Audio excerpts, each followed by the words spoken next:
Okay, so let's have a look at an easy example first. Let's look at a quadratic equation x squared minus 10x plus 16 equals to 0. And this one actually factorizes very easily and gives you immediate solutions, right? So you might want to try that.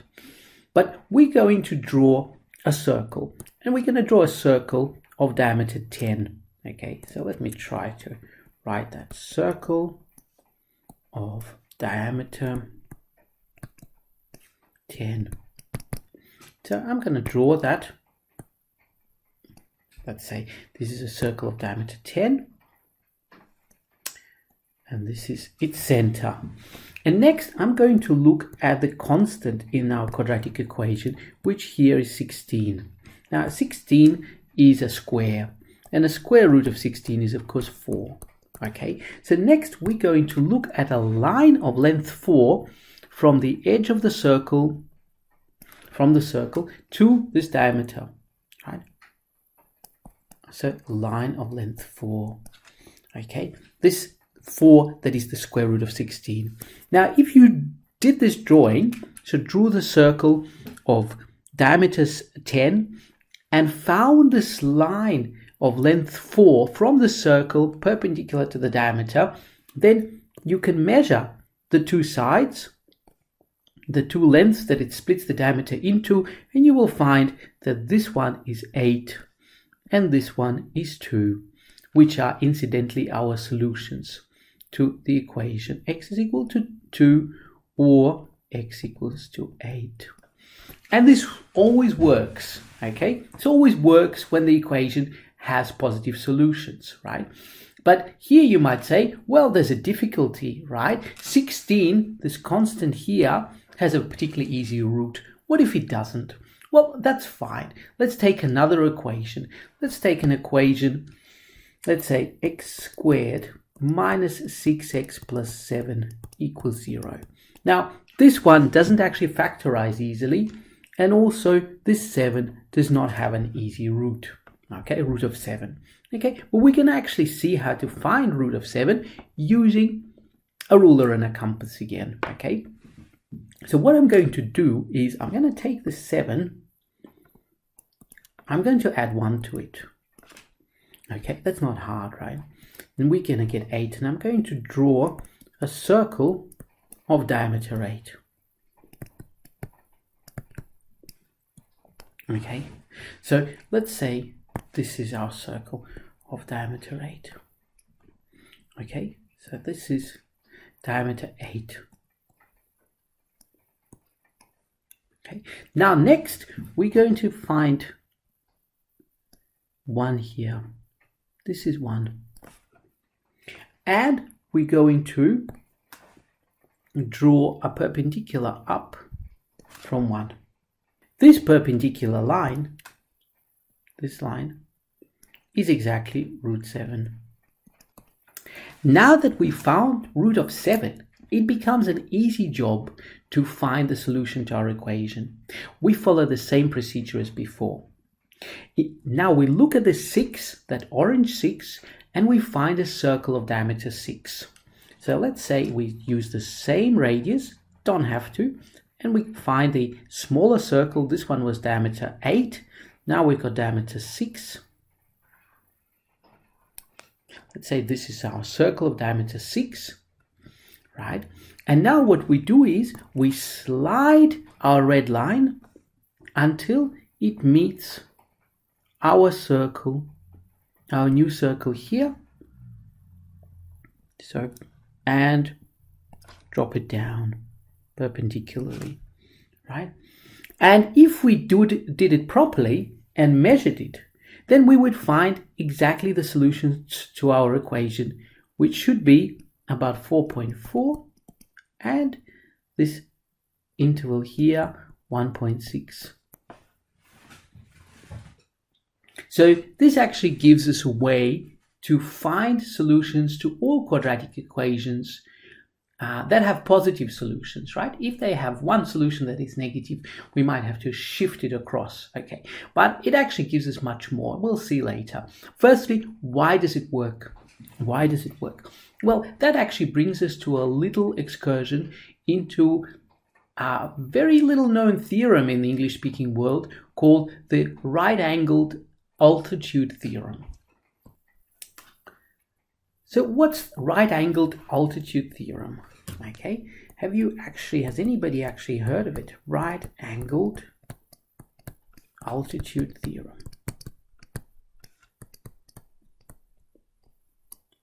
Okay, it's to do with a right angle triangle, of course. If we have a right angle triangle, so the right angle is here, and we draw the altitude from the right angle down. So now we've got a second right angle. What we find is that the parts of the hypotenuse, now this part has length p and this part has length q. It's p times q equals h squared. Okay, and that's actually a pretty curious fact and also very easy to prove. Okay, because if we rewrite this equation, so we divide both sides by h squared, and then it becomes p over h times q over h equals to 1. We could also rewrite it as p over h equals h over q. And then the proof more or less suggests itself, because it suggests we actually compare two triangles here, triangle A and triangle B. They are similar triangles because they're going to have all the same angles. Why? Well, this angle here, let's call it alpha, complements this angle beta to make it 90, right? Together they make it 90, but also this angle here complements beta to make it 90. So therefore that has to be alpha, right? Because both angles complement beta to make 90, and therefore this angle here must be beta. So triangles A and B are similar triangles, and similar triangles have the same proportions. So therefore the proportions of the two non-hypotenuse sides, two smaller sides, are going to be the same in both triangles, right? So P over Q, P is opposite beta in triangle A, is going to be the same as H over Q in triangle B, right? We've got to see P is opposite beta in triangle A, H is opposite beta in triangle B. So therefore P over H is equal to H over Q, and that's where the right angle altitude theorem comes from. Okay, let's see how we got that square root of 7. So we drew a line of length 7 plus 1. 7 and then one more. Okay, and we made this the diameter of our circle. Right. Next, we extended a perpendicular from this point, right, between 7 and 1 centimeters. We extended it up, and we said this is actually square root of 7. Now, why? Well, let's connect the 3 points. This, and that. Let's connect them. What do we have? Again, by the theorem of Thales, we have a right-angled triangle. And this right-angled triangle has two parts of the hypotenuse, 7 and 1. So we are smack in the domain of the right-angled altitude theorem. How big is the altitude? The altitude is square root of the two parts of the hypotenuse. 7 times 1, and it is square root of 7. All right, let's see now how we got those solutions. So let's actually start with a general quadratic equation. x squared minus bx plus c equals 0. Like the first two, except here we just have b. And so that's what we focused on first, that first coefficient b, right? We drew a segment of length b, right? This is our b, which became the diameter of our circle.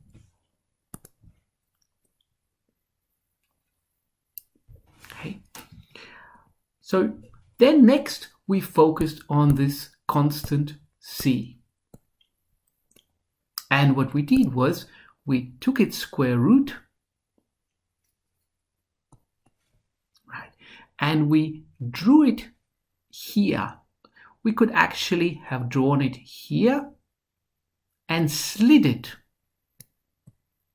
until it hit our circle here. This was our square root of c, and we said that it split our diameter into our two solutions to our equation, which I'll suggestively name P and Q.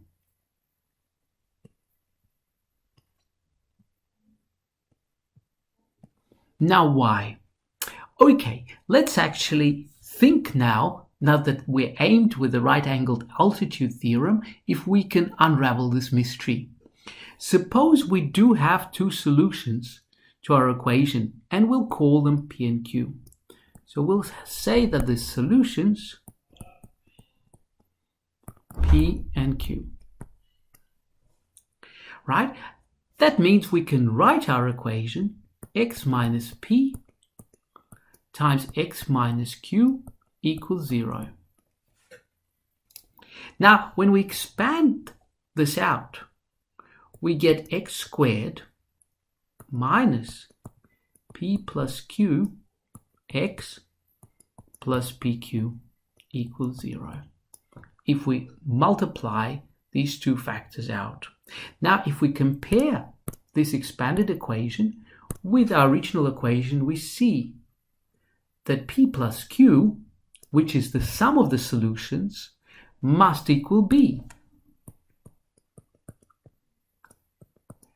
And then P times Q, which is the product of our solutions, must equal C. So the solutions have to satisfy these two conditions. Now let's actually remind ourselves of our construction here with a circle. Let's join the points as before and remind ourselves about these two lengths P and Q. Firstly, they divide the diameter B, so they add P plus Q here. P plus Q add up to give B.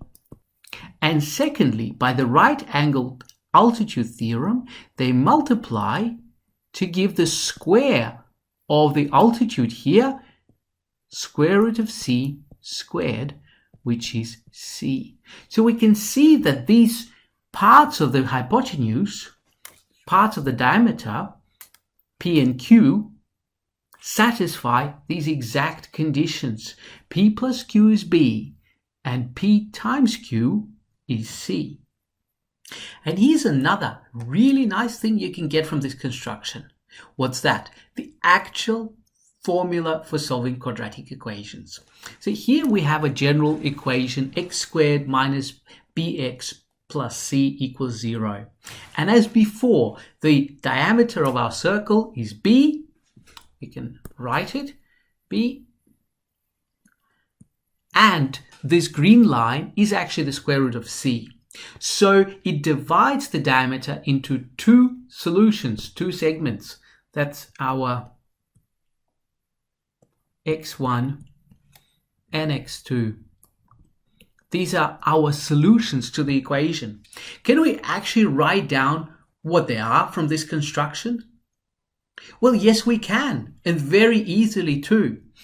Using what? Using another bit of geometry that you already know. Can you actually figure out what it is? If you'd like a challenge, pause the video now and see if you can work it out yourselves. Now, if not, have a look what we can do here. We can take the center of this circle and join it with a point where the green line touches the circle. This line here.